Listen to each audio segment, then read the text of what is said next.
السلام علیکم ورحمۃ اللہ تعالیٰ وبرکاتہ۔ دوستو، امید ہے آپ سب خیر و عافیت ہوں گے۔ مولا تعالیٰ ہم سب کو صحت و عافیت اور نیک والی زندگی عطا فرمائے۔ مولا ہمیں دین و دنیا کے تمام پریشانی سے بچائے۔ دوستو، پچھلے ویڈیوز میں آپ سماعت کر چکے ہیں کہ جہنم اور جہنمیوں کا حال کیا ہوگا، جہنم جہنمیوں کے ساتھ کیا رویہ کرے گی۔ دوستو، بڑا بھیانک منظر ہوگا، لہٰذا ہمیں اپنے گناہوں سے توبہ کرنی چاہیے۔ گناہوں سے توبہ ہر مسلمان مرد اور عورت پر واجب ہے۔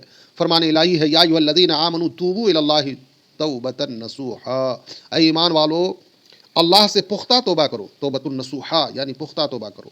ایک اور مقام پر ارشاد الہی ہے، ولا تکونوا کالذین نسوا اللہ، تم ان لوگوں کی طرح نہ ہو جاؤ جنہوں نے اللہ کو بھلا دیا، اس کی بھیجی ہوئی کتابوں کو پس پشت ڈال دیا۔ گویا انہوں نے اپنے حال پر رحم نہیں کیا اور اپنے آپ کو گناہوں سے نہیں بچایا اور آخرت کے لیے کوئی نیکی نہیں کی۔ فرمان نبوی ہے، جو شخص اللہ تعالیٰ سے ملاقات پسند کرتا ہے اللہ تعالیٰ اس سے ملاقات پسند فرماتا ہے، اور جو اللہ تعالیٰ سے ملنا ناپسند کرتا ہے اللہ تعالیٰ اس سے ملنا ناپسند فرماتا ہے۔ فرمان الہی ہے، اولئک هم الفاسقون، یہی لوگ نافرمان، وعدہ شکن، رحمت و بخشش اور راہ ہدایت سے دور ہیں۔ اللہ اکبر۔ فسق و فجور سے ہمیں دور رہنی چاہیے۔ فاسق کی دو قسمیں بتائی گئی ہیں، پہلا فاسق کافر، دوسرا فاسق فاجر۔ فاسق کافر وہ ہے جو اللہ اور اس کے رسول پر ایمان نہیں رکھتا، ہدایت کو چھوڑ کر گمراہی کا طالب ہوتا ہے، جیسا کہ فرمان الہی ہے، ففسق عن امر ربہ۔ فاسق فاجر وہ ہے جو شراب پیتا ہے، مال حرام کھاتا ہے، بدکاریاں کرتا ہے، عبادت کو چھوڑ کر گناہوں میں زندگی بسر کرتا ہے، مگر اللہ تعالیٰ کو واحد مانتا ہے اور اس کے ساتھ شریک نہیں ٹھہراتا۔ ان دونوں میں فرق یہ ہے کہ فاسق کافر کی بخشش موت سے پہلے کلمہ شہادت اور توبہ کے بغیر ناممکن ہے، اور فاسق فاجر کی مغفرت موت سے پہلے توبہ اور پشیمانی کے ذریعے ممکن ہے، اس لیے کہ ہر وہ گناہ جس کا تعلق خواہشات نفسانیہ سے ہے اس کی مغفرت ممکن ہے، اور ہر وہ گناہ جس کی بنیاد تکبر اور خود بینی ہے اس کی مغفرت ناممکن ہے۔ شیطان کے نافرمانی کی وجہ بھی یہی تکبر اور خود بینی تھی۔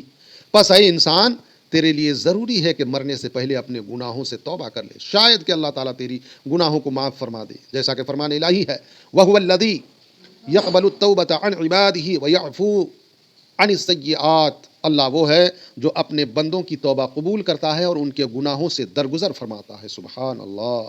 حضور صلی اللہ علیہ وسلم نے فرمایا، گناہوں سے توبہ کرنے والا اس شخص کی طرح ہے جس سے کوئی گناہ سرزد نہ ہوا ہو۔ اللہ اکبر۔ یعنی جو اپنے گناہوں سے توبہ کرتا ہے وہ گناہوں سے ایسے پاک ہو جاتا ہے جیسے اس نے کبھی گناہ کیا ہی نہیں۔ ایک جوان تھا، وہ جب بھی کوئی گناہ کرتا تو اسے اپنے دفتر میں لکھ لیتا تھا۔ ایک دفعہ اس نے کوئی گناہ کیا، جب لکھنے کے لیے دفتر کھولا تو دیکھا اس میں اس آیت کے سوا کچھ بھی نہیں لکھا ہوا تھا۔ آیت کیا ہے؟ فَأُولَٰئِکَ يُبَدِّلُ اللَّهُ سَيِّئَاتِهِمْ حَسَنَاتٍ۔ اللہ تعالیٰ ان کی برائیوں کو نیکیوں میں تبدیل کر دیتا ہے۔ شرک کی جگہ ایمان، بدکاری کی جگہ بخشش، گناہ کی جگہ عصمت اور نیکوکاری لکھ دی جاتی ہے۔ سبحان اللہ، سبحان اللہ، سبحان اللہ، سبحان اللہ۔ لہٰذا مولا تعالیٰ ہم سب کو عمل کی توفیق عطا فرمائے، برے اعمال سے بچائے۔ حضرت عمر رضی اللہ عنہ ایک مرتبہ مدینہ منورہ کی ایک گلی سے گزر رہے تھے۔ آپ نے ایک جوان کو دیکھا کہ جو کپڑوں کے نیچے شراب کی بوتل چھپائے چلا رہا تھا۔ آپ نے پوچھا، جوان اس بوتل میں کیا لیے جا رہے ہو؟ جوان بہت شرمندہ ہوا کہ میں کیسے کہوں اس بوتل میں شراب ہے۔ اس وقت اس جوان نے دل میں دعا مانگی، اے اللہ مجھے حضرت عمر رضی اللہ عنہ کے روبرو شرمندگی اور رسوائی سے بچا لے، میرے عیب کو ڈھانپ لے، میں پھر کبھی شراب نہیں پیوں گا۔ جوان نے حضرت عمر کو جواب دیا، امیر المومنین یہ سرکہ ہے۔ آپ نے فرمایا مجھے دکھاؤ۔ چنانچہ آپ نے دیکھا تو واقعی وہ سرکہ تھا۔ اے انسان ذرا غور کر، ایک بندہ بندے کے ڈر سے خلوص دل سے تائب ہوا تو اللہ نے اس کی شراب کو سرکہ میں تبدیل کر دیا، یعنی بدل دیا۔ اسی طرح اگر کوئی گنہگار اپنے گناہوں پر شرمندہ ہو کر توبہ کر لیتا ہے تو اللہ تعالیٰ اس کی نافرمانیوں کی شراب کو فرما برداری کے سرکہ میں تبدیل کر دیتا ہے، جیسا کہ اس جوان کے معاملے میں ہوا جو اپنی برائیاں اپنے دفتر میں لکھ لیتا تھا۔ میرے دوستو، ہمیں برائیوں سے توبہ کرنی چاہیے، اپنے گناہوں کو یاد رکھیے، نیکیاں بھول جائیے، نیکیاں جب کیجیے تو نیکیوں کو بھول جایا کیجیے۔ مولا تعالیٰ ہم سب کو کہنے سننے سے زیادہ عمل کی توفیق عطا فرمائے، برے اعمال و افعال سے بچائے۔ انشاءاللہ پھر ایک نئی ویڈیو کے ساتھ حاضر آؤں گا، تب تک کے لیے خدا حافظ۔ السلام علیکم ورحمۃ اللہ تعالیٰ وبرکاتہ۔